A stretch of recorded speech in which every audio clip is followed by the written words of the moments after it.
السلام عليكم ومرحبا بكم معايا فيديو جديد على قناة سهل وبسيط مع أم فاتي. كنتمنى أنكم تكونوا بخير وعلى خير ويلقاكم هذا الفيديو في أتم صحة والعافية.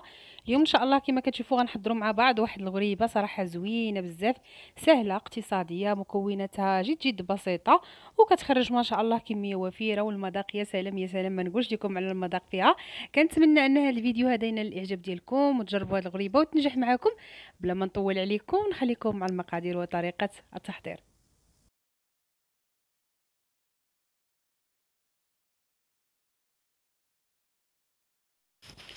بالنسبة للمقادير غادي نحتاج هنايا 250 غرام ديال الزبدة، طبعا استعملت زبدة المارغرين. عندي هنايا كاس ديال الزنجلان محمر ومطحون حتى تنيل. عندي ايضا كاس ديال الكاوكاو حتى هو محمر ومطحون، انا حمرته غير في الفران وطحنته. الا بغيتو تعوضوه بالزنجلان ممكن.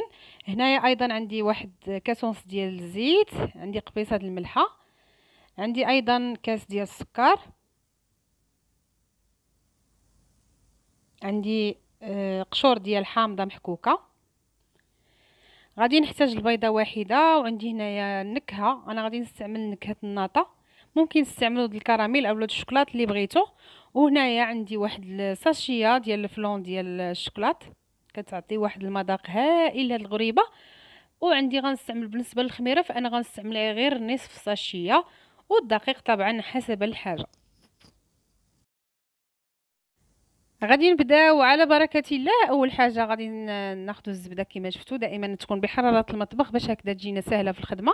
كما شفتوا ضفنا ليها كاس ديال السكر سنيده. غادي نخدموا هاد المكونات مع بعضياتهم حتى كنتحصلوا على واحد الخليط كما كتشوفوا. غادي نضيفوا عليه الزبده وغادي ندعكو مزيان البنات. هاد المرحله راه ضروريه في اي حلوه كما كان النوع ديالها، باش هكذا ديك الزبده تفك معكم وديك الحبيبات ديال السكر سنيده حتى هي تذوب.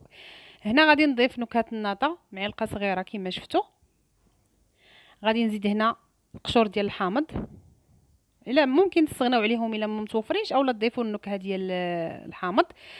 هنا كما شفتوا ضفت الزنجلان، عندي كاس ديال العنبه ديال الزنجلان مطحون وكاس ديال العنبه ديال الكاوكاو مطحون، اللي ممكن ديروا غير وحده فيهم اولا ديروهم بجوج. هنا كما شفتوا درت قبيصه ديال الملحه، وغادي نخلط هاد المكونات جيدا حتى يندمجوا مع بعضياتهم.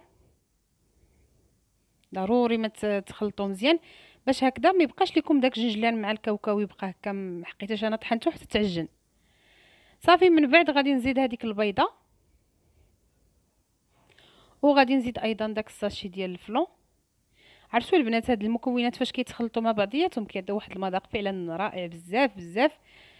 كنصحكم انكم تجربوا هاد الغريبه هذه، ما غاديش تندموا، وصراحه سهله في الخدمه ديالها وكتجي المذاق بنين بنين بزاف. غادي نخدم هادشي مزيان حتى نتحصل على هذا الخليط اللي بغيت. كما قلت لكم خصكم ضروري تخدموه باش ما يبقاوش ليا دوك الحبيبات ديال هذا ديال الزنجلان مع الكاوكاو. وايضا هذيك الزبده خصها مزيان حتى هي ما تبقاش هكا طريفات يبقاو يبانوا، خصها تخدم مزيان. دابا غادي نبدا نضيف الدقيق. بالنسبه للدقيق فانا غادي نضيف الدقيق على دفعات. بالنسبه للكميه فهاد الحليوه هذه اولا هاد الغريبه هزات معايا 800 غرام. هاد الكميه البنات كتبقى على حسب النوعيه ديال الدقيق، يعني ممكن تكون اكثر او لا اقل على حسب النوعيه ديال الدقيق اللي نتوما عندكم. غادي نستمر انا حتى نجمع العجينه ديالي.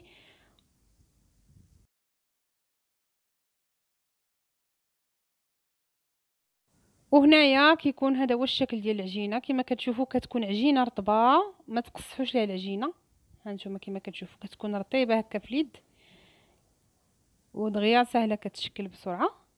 غادي نستمر انا غادي نشكلها كامله كويرات باش هكذا نسهل عليا الخدمه البنات. غادي نشكلها حتى نشكلها كامله.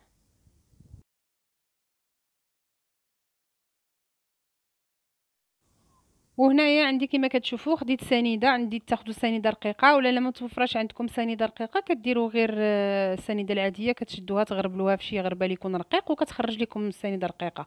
هنايا بالنسبه للطابع فانا اختاريت هذاك الطابع ديال الورده. كتختاروا اي طابع متوفر عندكم وكيعجبكم، كدوزوا الحليوه ديالكم في ديك السنيده. الا كنتو غتستعملوا ورق الطهي كتدوزوها من التحت الوجوه ديالها بجوج في السنيده. الا كان عندكم ورق الطهي. ما عندكمش ورق الطهي ما متوفرش لكم، كديروا غير الوجه ديالها في السكر سنيده فقط، لان الا درتو السكر سنيده من التحت وحطيتوها فوق اللاطه ديريكت فهي غادي تلصق معكم. مهم للامانه فقط. صافي دابا غادي نستمر، انا غادي نديرها في الوجوه ديالها بجوج في السكر، من بعد غادي نرشمها بداك الطابع اللي عندي. وكما كتشوفوا راه ساهله فاش كديروا هذه العمليه في الاول، كتشكلوا داك الكويرات ديالكم ديال الغريبه، كيجيكم ساهل انكم هكا تخدموا.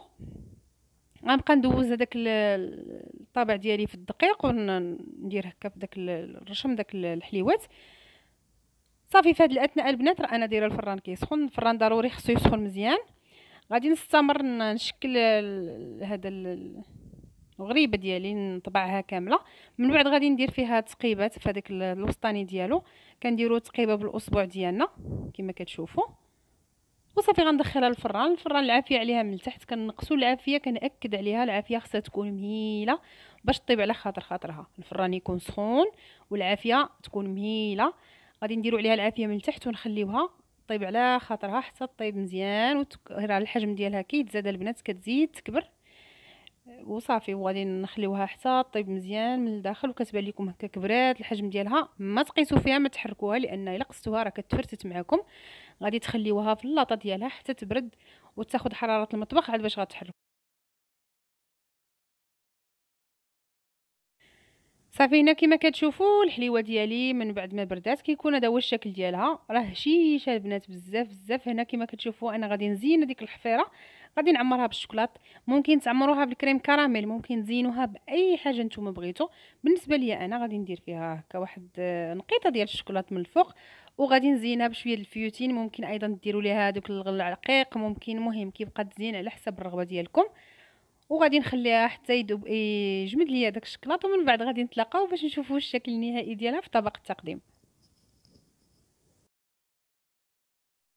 هنا كيكون هذا هو الشكل ديال الغريبه ديالي من بعد ما كملتها استفتها في هذا البلاطور. الصراحه كتجي هائله البنات، زوينه بزاف، غير جربوها ما غاديش تندموا. داك الاختلاف في المذاقات اللي هو مذاق ديال الحامض مع المذاق ديال الشوكولاط ديال الفلون اللي درنا والمذاق ديال الناط، عطاوها واحد المذاق هائل صراحه، توالموا مع بعضياتهم. بالنسبه للكميه اللي خرجت ليا، فانا هاد الكميه هذه خرجت ليا 62 حبه، فهي ما شاء الله كما شفتوا كتخرج كميه ما شاء الله وفيره. وهنايا غادي نكون وصلنا لنهايه الفيديو. كنتمنى ان هذا الفيديو هذا ينال الاعجاب ديالكم وتجربوا هذه الغريبه هذه وتنجح معكم. غادي نقول لكم حباباتي صحاباتي ما تنساونيش من لي لايك ديالكم، ما تنساوش ايضا تبارطاجيو هذا الفيديو مع اصدقائكم في مواقع التواصل الاجتماعي. شكرا لكم جزيل الشكر على المشاهده والتشجيعات، والى فيديو اخر ان شاء الله. بسلامه.